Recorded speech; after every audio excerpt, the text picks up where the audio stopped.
E quando o Joacim confirmou comigo ontem, junto aos pastores, que eu estaria trazendo a palavra com os irmãos, eu comecei a buscar o Senhor. Que palavra eu traria para os irmãos nessa noite? Os irmãos, eu acho que eu fiz uns 10 esboços. Vão ficar para outro lugar, porque não era para cá.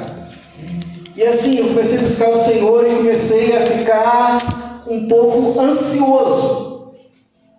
Senhor, o que o Senhor quer que eu leve para a igreja? E o Senhor falou assim: aproveita que você está ansioso e traz uma palavra sobre ansiedade. E assim, aquilo que eu senti no meu coração, que essa palavra, ela vai passar primeiro pela minha vida, para depois chegar na vida dos irmãos, porque quem nunca se sente ansioso? Acho que a ansiedade é uma das coisas que a gente mais luta, né? Quem está no ministério pastoral, hoje eu não pastoreio, né? Mas quem já teve de frente com a igreja, quem já teve nessa luta, sabe o que é isso, né? Saber por que o irmão não está vindo na igreja, o que vai acontecer, o mês está findando e o aluguel não está ainda no caixa da igreja, enfim.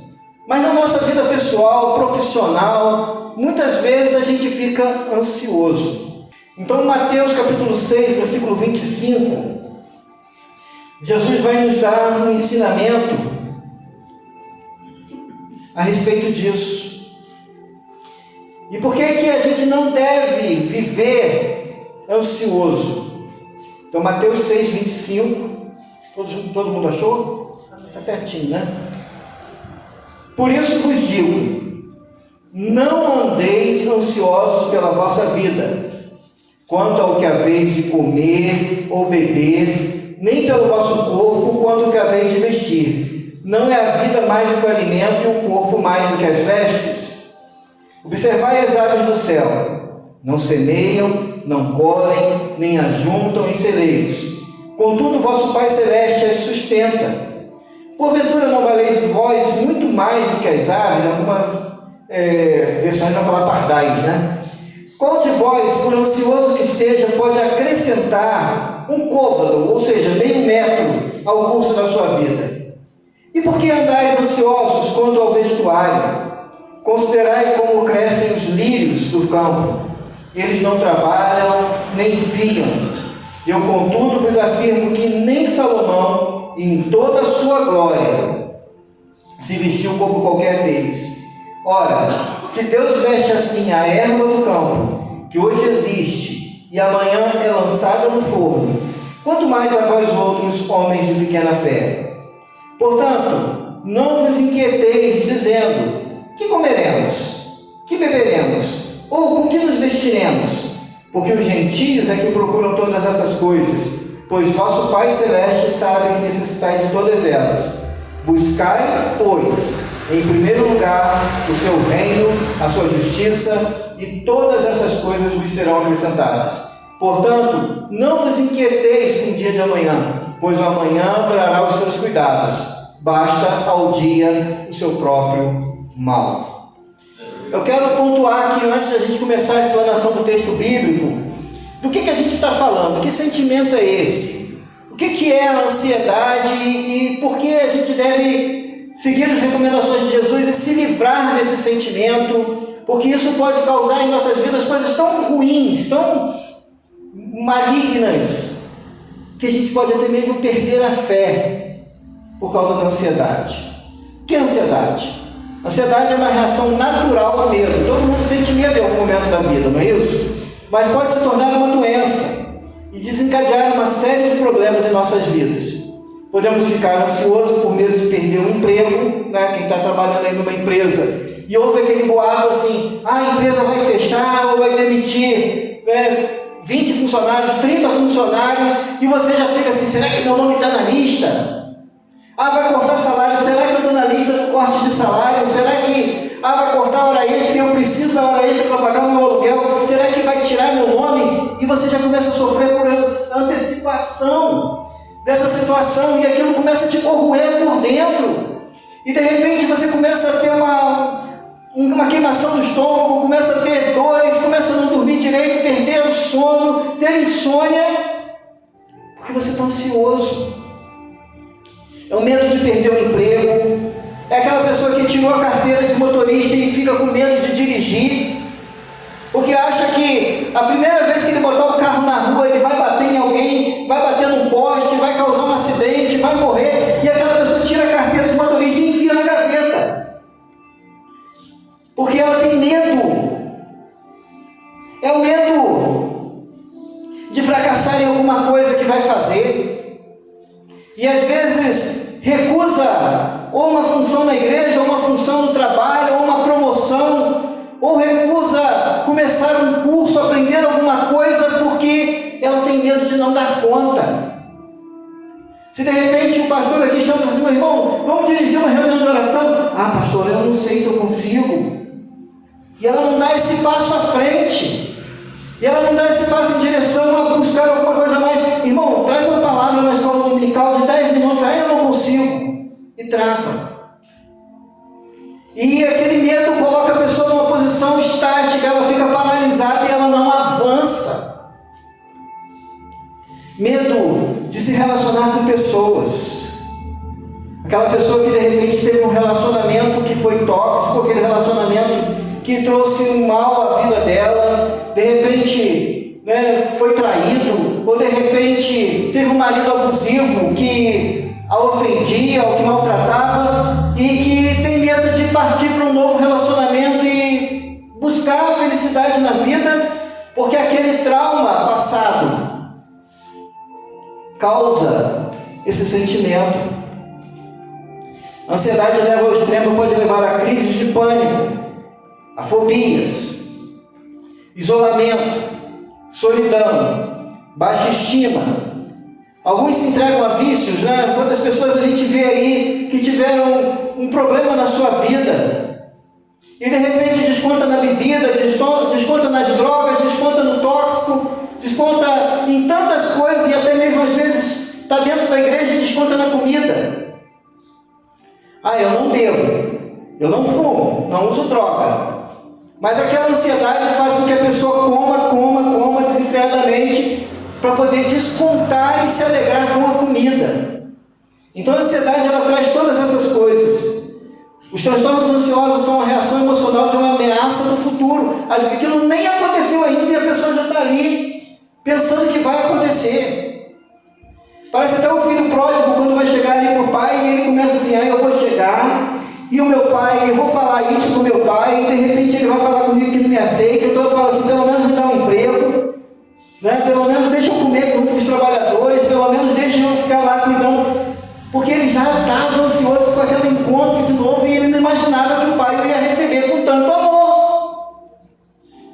A atitude do filho pródigo ao voltar para casa é a atitude de um ansioso, é a atitude de alguém que estava tentando ir e já estava. Sabe quando você vai encontrar com uma pessoa que você teve um problema a ser resolvido e você fica assim: eu vou falar com ele e ele vai responder isso, e aí eu vou responder isso e ele vai me responder dessa maneira. Você faz um roteiro de como vai ser esse encontro, e aí você chega lá e aquilo é quebrado na espinha, porque não acontece nada do jeito que você previu. A ansiedade, ela faz isso. É um sentimento de coisas que trazem para você pessimismo, podem provocar dores no seu corpo, podem te causar infecções, enfim. E eu estou baseando isso aqui, não é coisa da minha cabeça não, isso aqui são relatos de sites médicos. Isso aqui não foi coisa que eu tirei da minha cabeça, é o diagnóstico de uma pessoa com ansiedade. E Jesus, então, ele começa a dizer para a gente: não seja assim, não andeis ansiosos. Por que não andar ansioso? Porque quando a gente encontra o Evangelho, encontra Jesus Cristo, a gente encontra não só a salvação, mas a gente encontra um Pai. E esse Pai, Ele cuida da gente em todos os detalhes da nossa vida. Se a gente não tem esse entendimento, a gente não tem socorro, a gente não tem onde buscar a solução. Mas Jesus está dizendo: não andeis ansiosos pela vossa vida, quanto que é a vez de comer ou beber, nem pelo vosso corpo, quanto que é a vez de vestir. maior, não é isso? Nem pelo vosso corpo, porque a vez de vestir, não é a vossa vida maior do que o alimento? Se Deus preza pela sua vida, Ele preza pelo cuidado do seu corpo, e dessa forma Ele vai te dar o alimento. Aleluia. Se Deus preza pela sua vida, Ele preza pelo seu corpo, e não vai deixar que você fique nu. Então não faz sentido você viver com ansiedade, pensando, o que eu vou comer amanhã? Jesus, quando manda os discípulos irem evangelizar, Ele fala assim, não leva a bolsa, não leva alforje, não leva a mochila, não leva um par de sandálias extra, não faz nada, vai só com a roupa do corpo, porque aonde você entrar, coma do que te oferecer. Glória a Deus! Porque Ele estava provendo, Ele estava cuidando. É tão difícil para você e para mim entender isso. Se você souber como isso também é difícil para mim, você não faz ideia. Quantas vezes na minha vida eu tive que experimentar essa sensação de dependência de Deus? Quantas vezes a gente ontem estava lá na igreja que a minha esposa, algumas pessoas conhecem minha esposa aqui, né? E ela estava falando com o nosso pastor, aí na reunião do estudo bíblico, lá no momento ela falou assim, pois é, meu pastor se chama Mateus. Pois é, ela falou assim, eu e o Mateus a gente queria ser rico. Mas o Duarte, que sou eu, né, falou que a gente não vai ficar rico, Deus já falou que a gente não vai ficar rico, então eu reclamei e chorei com Deus. Ela falou isso, que eu chorei com Deus, eu disse, Deus, eu queria ficar rica. Mas aí ela aprendeu, eu falei assim, você tem que aprender a viver com contentamento. Porque o contentamento é a posição da dependência de Deus. Se você tiver a conta bancária recheada, se você tiver dinheiro sobrando, a tua dependência passa a ser da sua conta bancária. Lembra lá no deserto, quando Deus fez descer o maná, a medida era para um dia. Descia maná hoje, você recolhia o suficiente para suas refeições. Amanhã você pegava de novo o suficiente para suas refeições, depois de amanhã, aí teve os espertinhos que falaram assim, não, eu vou colher mais. Quando chegava no outro dia, aquilo estava enchia de bicho, apodrecia, fedia, mofava, aquilo ficava um nojo. Mas quando chegava da sexta para o sábado, você recolhia para a sexta e recolhia para o sábado, e não apodrecia, não fedia, não dava bicho, porque era a maneira de Deus tratar com o povo, o descanso. Porque tem momentos na nossa vida que Deus vai dizer para a gente assim, aprenda a descansar em mim. E Deus vai parar a tua máquina, para você aprender a dependência. Então a primeira coisa que eu quero ensinar para vocês, para que a gente possa aprender, e eu estou gravando a pregação, porque eu vou ouvir essa pregação até Jesus voltar, ou até eu morrer. Toda vez que eu me sentir ansioso, eu vou lá no meu site, lá para vou ouvir de novo. Eu estive lá na igreja Assembleia de Deus Aliança e falei isso, então eu tenho que botar em prática aquilo que eu falei para os irmãos, eu tenho que botar em prática na minha vida. Aleluia. Então vai estar lá, para eu ouvir. Quantas vezes eu volto naquilo que eu falei e falo assim, se eu tiver coragem de falar isso na frente da igreja, então eu tenho que dar o exemplo e fazer exatamente aquilo que eu ensinei. Então a primeira coisa que Deus vai ensinar para a gente, primeiro, que Deus ouve e atende as nossas orações. Lucas 11, 9 a 13 diz assim, e eu vos digo a vós, pedi e dar-se-vos-á, buscai e achareis, batei e abrir-se-vos-á, porque qualquer que pede, recebe, e quem busca, acha, e quem bate, abrir-se-lhe-á. Então vamos repetir aqui, quem busca faz o quê? Acha. Quem bate, o que acontece? A porta abre. Quem busca, acha, quem bate, a porta abre. Qual é o pai que se o filho pedir um pão, né? Quem é pai aqui? Quase todo mundo, né? Quase todo mundo. Aí o seu filho chega lá e fala para você assim, pai, me dá um pão. Aí você vai lá no quintal, pega uma pedra e fala assim, está aqui. Ninguém faz isso, né? Ninguém faz isso. Você vai chegar lá para o seu filho e falar assim, espera um instantinho, filho. Se você não tiver um pão, você vai dar um jeitinho de fazer, peraí, vou te dar um outro lanchinho aqui, você está com fome, meu filho? Tô. Vou te dar outra coisa. Mas você não vai dar uma pedra para o seu filho mastigar. Jesus está falando isso aqui. Ou também, se pedir um peixe, lhe dará uma serpente. Né? Pai, estou com vontade de comer um peixe. Você vai lá e vai pegar uma cobra e vai dar para o seu filho? Não, Jesus está falando isso aqui. Ou também, se pedir um ovo, vai dar um escorpião? Também não. Pois se vós, sendo maus, sabeis dar boas dádivas aos vossos filhos, quanto mais o Pai Celestial vos dará o Espírito Santo a quem pedir. Glória a Deus! Glória a Deus! Fazendo um pequeno breve desvio aqui com relação a essa palavra, mas é uma coisa que eu preciso falar que está tremendo e está ardendo no meu coração há muitos dias. Eu e minha esposa, nós estamos vivendo um momento de reaprendizado de oração e está sendo uma coisa tão tremenda na nossa vida, que eu falo assim, por que eu não estou vivendo isso nos últimos 10 anos? A gente está vivendo, a semana passada a gente começou uma escola de oração em casa, eu e ela, e falou assim, nós vamos reaprender a orar, do zero, do básico. E a gente começou na semana passada, alguém aqui já viu aquele filme Quarto de Guerra? Tremendo, né? A gente começou por ali. Quem não viu, eu recomendo que procure Quarto de Guerra, é um filme maravilhoso. Vou dar uma sinopse aqui, é de uma irmã que começou a evangelizar uma mulher que estava passando por uma crise de casamento e, enfim, ensina a mulher a orar e, no fim, o marido se converte, enfim, tudo termina bem. Resumindo aí. Né? Aí fala assim, então já contou a história? Não, vê que você vai ficar maravilhado. E assim, a gente sentiu, depois que a gente viu aquele filme, a gente sentiu, eu olhei para ela e falei assim, qual parte dos nossos filhos que a gente vai orar primeiro?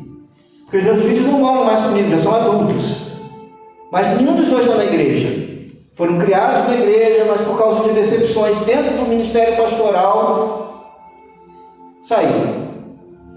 Mas eu tive uma experiência com Deus e o meu quarto de oração é na pia. Né? Meu quarto de oração é na pia da cozinha. Porque a gente trabalha e, né, então eu acordo de manhã cedo, vou preparar, lavar a louça e fazer a marmita e, enfim, estou ali e tal. E ali, aquele momento que eu boto o louvor e começo a orar. Aí, num determinado momento, o Senhor falou assim, eu comecei a ouvir um testemunho e tal, e de repente o Senhor falou assim, vai para a sala. Aí ele começou a falar tremendamente sobre o meu filho.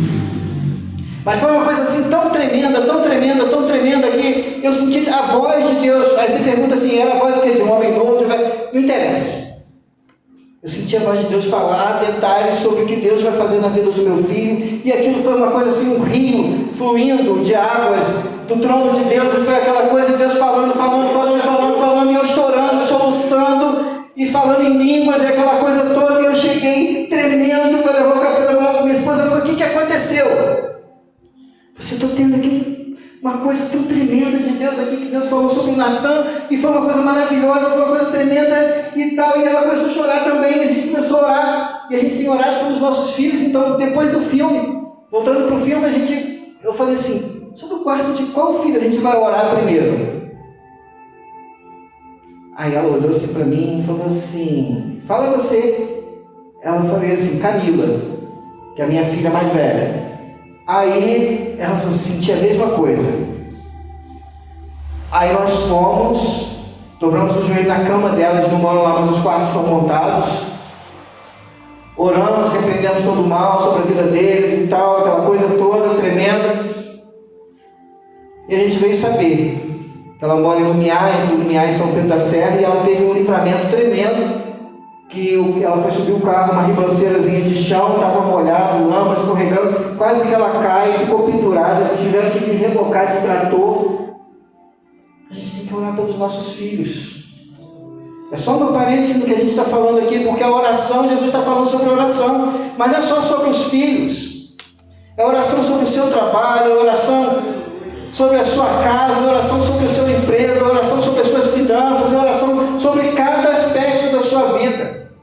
Enfim, em tudo nós devemos orar, porque Deus ouve as nossas orações nas coisas mais pequenas que a gente possa imaginar. Deus move as coisas mais tremendas.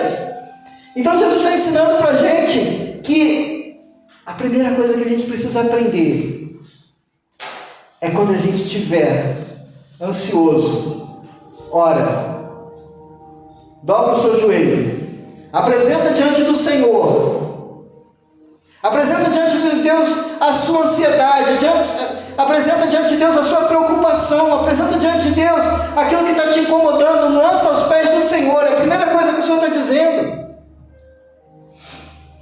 A segunda coisa, como somos a habitação de Deus, Deus tem interesse em que sejamos cuidados. Será que você consegue entender o que é o Espírito Santo habitando dentro de você? Será que você consegue entender que lá no Velho Testamento o Espírito do Senhor visitava um profeta, ele vinha, profetizava e era só aquela visitação e voltava de novo? Às vezes ele a vida toda profetizou uma única profecia. Às vezes o Espírito Santo vinha e visitava um rei e aquilo ali era só aquele momento ali, e daqui a pouco, igual Saul, teve uma presença tremenda de Deus na sua vida, mas daqui a pouco o Espírito Santo se retirou dele e ficou até endemoniado. Só reis, sacerdotes e profetas recebiam o Espírito Santo no Antigo Testamento, e isso era apenas uma visitação, o Espírito Santo não era presente. Mas depois que Jesus subiu aos céus, ele mandou o seu Consolador para morar dentro do seu coração. De maneira que hoje, se você creu que Jesus é o Senhor da sua vida, se você creu que Jesus é o seu Salvador, se você entregou a sua vida a Jesus, o Espírito Santo entrou dentro de você e não vai sair. Glória a Deus. Então vosso corpo é o corpo do Espírito Santo. Vosso corpo é o santuário do Espírito Santo. Dessa forma, ele tem interesse que seu corpo esteja bem cuidado, ele tem interesse que as suas necessidades sejam supridas. Olha o que o Salmo 127, 1 e 2 diz assim: se o Senhor não constrói a casa, o trabalho dos construtores é vão. Se o Senhor não protege a cidade, de nada adianta guardá-la dos sentinelas.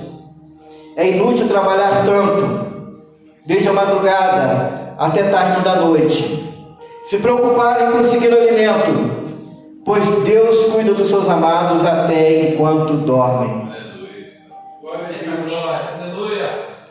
Olha só, tem tanta gente partindo de um lado para o outro, ansioso, sem saber o que fazer da vida. Eu acho que vou ter que trabalhar mais. Aí o Senhor está dizendo, é o contrário, você vai ter que orar mais. Você vai ter que me buscar mais. Você vai ter que priorizar mais as minhas coisas. Você vai ter que priorizar mais o meu reino. Por quê?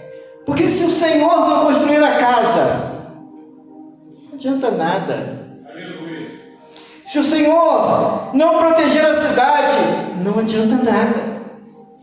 É inútil. O que a palavra está dizendo é inútil se o Senhor não estiver contigo.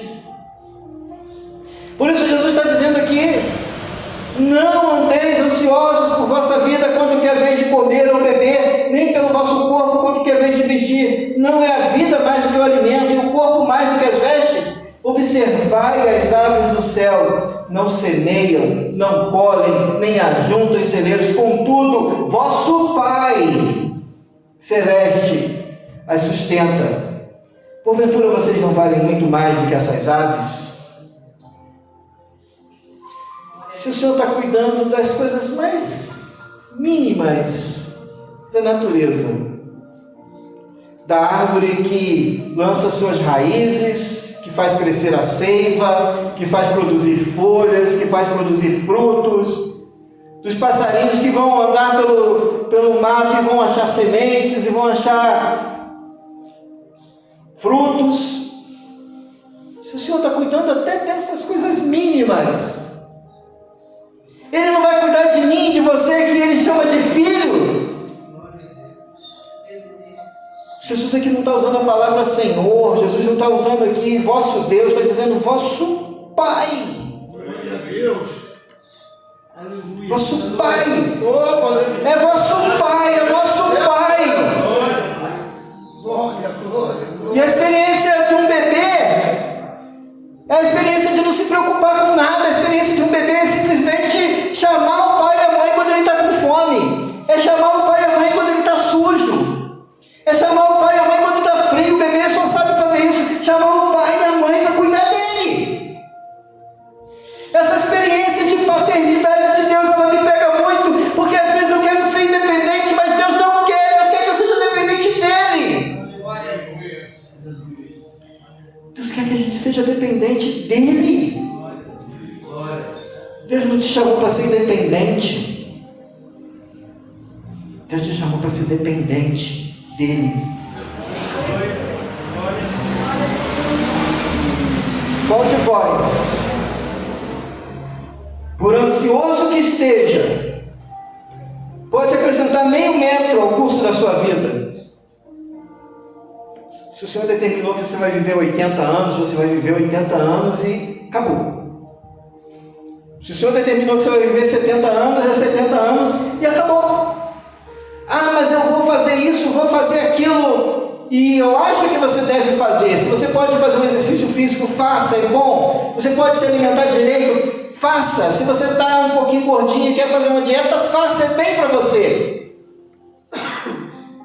Mas por mais que você faça isso, se o Senhor determinou os seus dias, e todos os seus dias estão contados, por mais ansioso que você ande, você não vai conseguir acrescentar nenhum dia à sua vida, porque você está ansioso. Não vai. Por que andais ansiosos quanto ao vestuário? Considerai como crescem os lírios do campo. Eles não trabalham nem fiam, contudo, eu afirmo que nem Salomão em toda a sua glória se vestiu como um deles. Jesus, alguns estudiosos dizem que Jesus estava ali pregando isso, no Sermão do Monte, e possivelmente era uma época de florada de lírios, e segundo algumas pessoas era uma florada de lírios vermelhos. Se era, eu não sei, mas faça um exercício na sua mente. Jesus olhando aquele belo campo de lírios vermelhos e dizendo para as pessoas: está vendo? Ó, Salomão se vestiu bem, era rico, era um rei poderoso, possivelmente as suas roupas tinham até fios de ouro, mas nem Salomão em sua glória conseguiu ter a beleza que esse campo de lírios. Alguém foi lá e semeou? Não. Alguém foi lá e botou adubo? Não. Alguém foi lá e regou? Não. O vosso Pai fez. E nem Salomão em toda a sua glória conseguiu se vestir como aquele campo de lírios.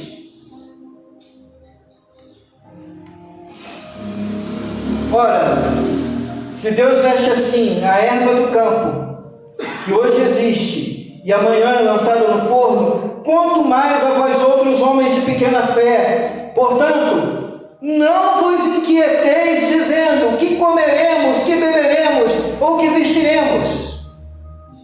Por quê? Porque Jesus disse assim: porque os gentios é que procuram todas essas coisas, pois vosso Pai Celeste sabe que necessitais de todas elas. O mundo anda ansioso. E hoje você conversar com uma pessoa mundana me causa assim um sentimento tão ruim. A ganância, o sentimento de que tem que ganhar, que tem que acumular, que tem que ter, que tem que possuir. Nunca estão satisfeitos, e a palavra de Deus diz isso claramente, que aquele que ama o dinheiro nunca se farta dele. Eu tenho visto isso na vida de muitas pessoas. O cara tem uma casa boa, ele quer outra, ele tem um carro bom, ele quer outro, ele quer mais e mais, e ele está querendo dinheiro, e nunca está satisfeito.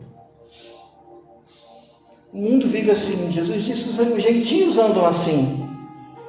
Tem gente que tem dinheiro que nem dorme, fica preocupado que vai ser roubado, fica preocupado que o governo vai dar um golpe e vai confiscar a poupança, fica preocupado que vai acontecer uma guerra e vai perder tudo. O camarada não tem paciência. Por quê? Porque ele, como aqui Jesus disse, que os gentios vivem assim, ansiosos. Mas ele disse: vocês não vivam assim. Porque os gentios procuram todas essas coisas, pois vosso Pai Celeste sabe que necessitais de todas elas.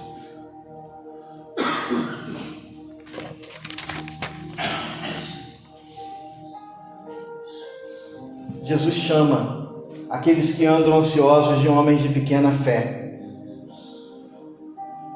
E Jesus disse que, aliás, o escritor de Hebreus disse que sem fé é impossível agradar a Deus. A medida da nossa fé, ela não é medida se você vai chegar uma pessoa aqui doente e você vai impor as mãos e ela vai ser curada. A medida da nossa fé não é se você vai impor as mãos sobre uma pessoa endemoniada e ela vai ser liberta. A medida da nossa fé é o quanto nós confiamos e somos dependentes de Deus no nosso dia a dia. Glória a Deus. Porque qualquer um de nós pode chegar aqui no momento e alguma pessoa precisar de uma oração e você impor as mãos e é o nome de Jesus que faz. E essa pessoa sair liberta.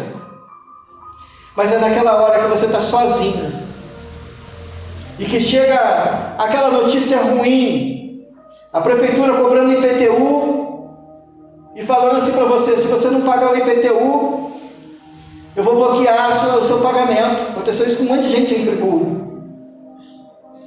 É aquela notícia ruim que chega naquela hora e diz assim: olha, a firma está quebrando e não vai poder te pagar. E nessa hora você fica desesperado, ou você vai para o seu joelho, para o seu quarto e tranca e fala assim: Senhor, entra com providência nessa situação. Ele está dizendo aqui que o Senhor diz para a gente o seguinte: o Senhor sabe de todas as suas necessidades. E aí talvez você possa dizer assim: mas por que então eu tenho que orar? Porque o Senhor se agrada em ver essa dependência sua a Ele. Mas Ele sabe. O Salmo 139, versículos 17 a 18 diz assim: como são preciosos os teus pensamentos a meu respeito, ó Deus! É impossível enumerá-los. Não sou capaz de contá-los. São mais numerosos do que os grãos de areia. E quando acordo, tu ainda estás comigo. E o salmista está dizendo aqui que os pensamentos de Deus a respeito de você, eles são muito maiores do que você imagina. O amor que Deus tem por mim e por você é muito maior do que você imagina. O amor que Deus tem por nós é tremendo, é grande, é inumerável e não tem como ser medido. E às vezes a gente se sente assim tão abalado, a gente se sente assim tão diminuído, a gente se sente assim tão entristecido de falar assim: ninguém me ama, nada está dando certo. Jeremias foi um homem que viveu no cativeiro.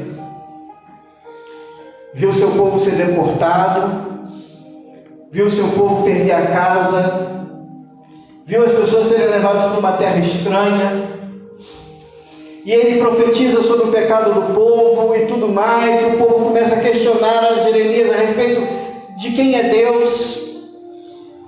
E no capítulo 29, versículos 11 a 13, ele diz uma das coisas mais lindas que o Senhor falou para mim nesses dias: porque eu sei os planos que tenho para vocês, diz o Senhor. São planos de bem e não de mal, para lhes dar o futuro que anseiam. Naqueles dias, quando vocês clamarem por mim em oração, eu os ouvirei. Se me buscarem de todo o coração, me encontrarão. Glória a Deus. Aleluia. Mas aí Jesus coloca assim: buscai, pois, em primeiro lugar o seu reino e a sua justiça, e todas essas coisas vos serão acrescentadas. Lança sobre ele toda a vossa ansiedade, porque ele tem cuidado de vós. Jesus, em Mateus 5, 1 a 12, ele fala o que é estar buscando esse reino e essa justiça. Jesus, vendo a multidão, subiu ao monte, assentando-se, aproximou dele os discípulos, e abrindo a sua boca os ensinava, dizendo: bem-aventurados os pobres de espírito, porque deles é o reino de Deus. Bem-aventurados os que choram, porque serão consolados. Bem-aventurados os mansos, porque eles herdarão a terra. Bem-aventurados os que têm fome e sede de justiça, porque serão fartos. Bem-aventurados os misericordiosos, porque alcançarão misericórdia. Bem-aventurados os limpos de coração, porque eles sim verão a Deus. Bem-aventurados os pacificadores, porque eles serão chamados filhos de Deus. Bem-aventurados os que sofrem perseguição por causa da justiça, porque deles é o reino de Deus. Bem-aventurados sois vós quando vos injuriarem e perseguirem, e mentindo disseram todo mal contra vós por minha causa. Exultai e alegrai-vos, porque grande é o vosso galardão nos céus, porque assim perseguiram os profetas que foram antes de vós. Jesus estava dizendo antes desse texto que a gente está lendo, pouco momento, mesmo sermão, dizendo: é assim que se busca o reino de Deus. É trazendo o reino de Deus na sua vida, é trazendo o reino de Deus no seu dia a dia, é vivendo como se você já estivesse no céu. Aleluia. Glória a Deus. Não é esperando chegar no céu para viver segundo a vontade de Deus, mas é viver segundo a vontade de Deus hoje e agora. Isso é buscar o reino de Deus. Isso é buscar a sua justiça. E todas as outras coisas deixa com Jesus. Todas as outras coisas deixa com o Pai. Eu vou contar para vocês uma ilustração para a gente encerrar.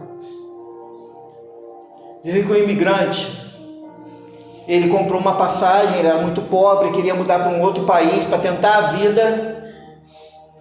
Juntou todo o dinheirinho que ele tinha e comprou uma passagem de navio. E ali ele pegou na sua mala e botou lá uns pacotes de biscoito, botou alguma coisa que ele pudesse comer, para aguentar os dias da viagem, porque ele imaginou: eu não tenho dinheiro para chegar no restaurante do navio e comer.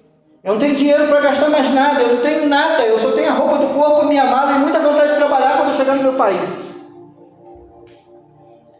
Aí ele está no navio, passando aquela necessidade, passando aquela dificuldade.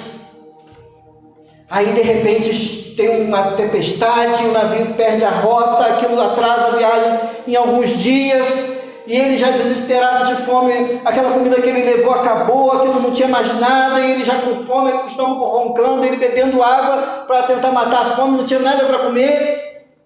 Ele falou assim: eu vou lá no restaurante, vou comer tudo o que eu posso. Se eu for preso, pelo menos eu não morri de fome. Depois eu resolvo essa situação. Aí ele chegou no restaurante do navio. Bota tudo que você tem aí. Aí botaram aquela mesa. Ele encheu a barriga, comeu. Pensando assim: eu vou ser preso, mas vou de barriga cheia. Aí comeu, fez sinal para o garçom: ei, traz a conta. Já assim, né? Você preso. O garçom falou assim: o que você está falando? Ué, a conta que eu acabei de comer aqui agora. Você não sabe que quando você comprou a passagem, já estava incluído que tudo o que você precisasse estava aos nossos cuidados?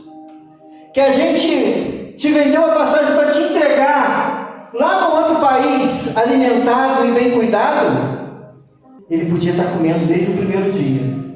Glória a Deus. Ele descobriu que o pacote era completo. O pacote da salvação é um pacote completo. Glória a Deus. Aleluia. O pacote da salvação não é só Jesus te livrando do inferno. O pacote da salvação é Jesus pagando a sua dívida na cruz. É Ele rasgando a cédula de condenação que há contra nós. É fazendo por você aquilo que você não poderia fazer. Mas é mais do que isso. É Ele cuidando de você para que você possa chegar até o fim da sua jornada. Glória a Deus. E se encontrar com Ele no céu. Aleluia. Eu quero te pedir para você ficar de pé. Antes de eu passar a palavra para o pastor, eu quero orar com você.